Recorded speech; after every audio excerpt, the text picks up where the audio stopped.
Hi everyone and welcome back to GoDev Tutorials. Today in this video I will show you how to create your account on Namecheap. So let's get started. First of all, you have to open your Chrome browser and type Namecheap. Now open the first website.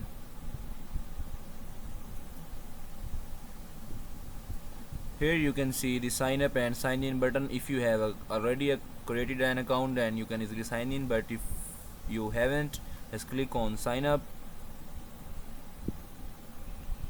On this page you will see the different details that you have to enter, such as the username, password, and you have to confirm your password, and you have to enter your Gmail too.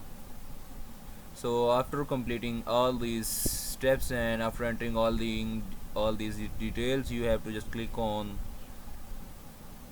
the last step and then just click on continue, and your account will be created. So if you want to sign in after the account has been created, just click on, you have to go back on the website.